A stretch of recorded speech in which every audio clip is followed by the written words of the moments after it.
Hi everyone, my name is Shanna and I'm a registered dietitian and wellness blogger in Kansas City trying to make healthy easy. And today I'm going to be sharing a grocery haul and my meal planning, meal prepping process and trying to simplify it a little bit because it doesn't have to be as complicated as a lot of people make it look. So we'll just go ahead and get started and kind of walk you through my process.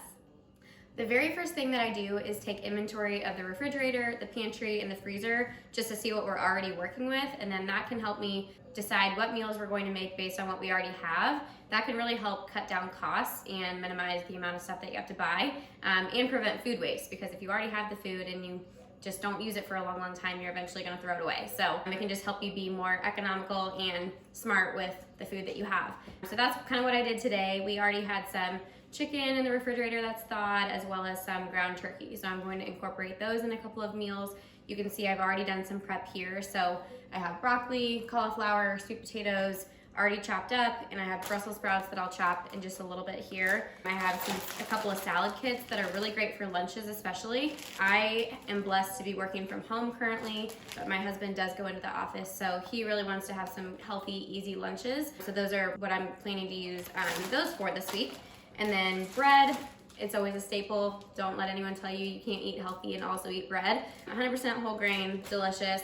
I like to use this for breakfast, and I'll put my homemade chia jam on it with some whipped cream cheese, maybe some nut butter as well, alongside some scrambled eggs, and that's a super easy, balanced, delicious breakfast. I'm also going to make a big batch of hard-boiled eggs, and that'll be something that my husband can take for work breakfast, a grab-and-go kind of thing. That'll be a good, healthy, high-protein snack for the week as well. One of the other things that's on my meal plan for this week is a ground turkey pasta bake. So I'll be using this 100% whole grain pasta for that, and a nice organic, no sugar added pasta sauce from Aldi. And that's what the broccoli will be going in. Another thing I'm planning to make this week is some salmon alongside whipped cauliflower, using the cauliflower that I've already chopped up, and I'll probably roast the Brussels sprouts with that.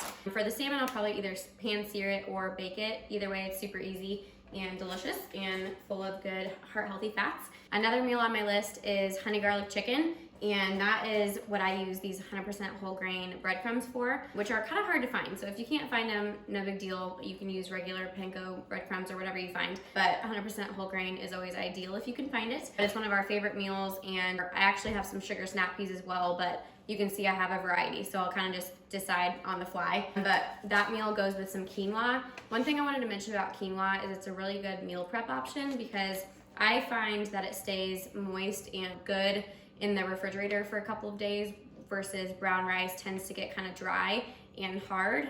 So if you're wanting to meal prep a grain that you can kind of incorporate in meals throughout the week, quinoa is something that I usually recommend. And of course, it's a whole grain, super healthy, really delicious too. Lastly, I just wanted to mention some snack options, because I think it's important to have some healthy snacks on hand, especially at work. Sometimes we just get hungry during the day, and otherwise, you go into your next meal starving and overeat, and that's never ideal either. So I'm a big advocate for snacks, and I think they're a good opportunity to sneak in some bonus nutrition. So don't shy away from snacks if you do get hungry during the day. Some of my favorites are like sliced cheese. Cabot cheese is my favorite brand, or if you've never had it, you should definitely try it or seek it out at the store. Pistachios are another one, or just mixed nuts in general. What I'm actually gonna do, my husband requested some trail mix, so I kind of like to make trail mix myself because it's typically a little bit healthier that way. So I'll just use this pre-made mixed nut container and add some pepitas, maybe some pistachios as well, some dried cranberries that are reduced sugar, and I'll just throw in a couple of dark chocolate chips too, and that makes it, you can kind of control the ratio that way. So that's what I personally prefer to do. I've also been loving these freeze-dried strawberries lately. They're really good on top of overnight oats, but also in like plain Greek yogurt as a snack, along with maybe a little bit of granola. So that's an easy way to get some fruit in. I personally am not great at getting fruit in. As you can see, I love vegetables, but fruit is a little bit more of a struggle for me. So that's really helpful, as well as these dried mangoes. These are from Trader Joe's, one of my favorite snacks ever. And I'll pair those usually with some pistachios or some sort of fat or protein.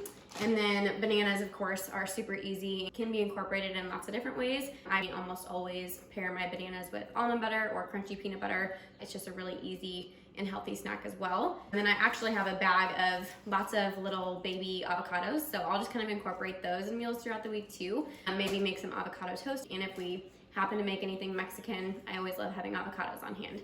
So really that's all I have to share this week, but as you can see, it's really simple. It doesn't have to be a super complicated process. Obviously, some people like to kind of meal prep all of their meals for the whole week on Saturday or Sundays. Personally, I prefer to just kind of prep components like you see here, and then that way I can cook things fresh during the week, and I just kind of prefer doing that.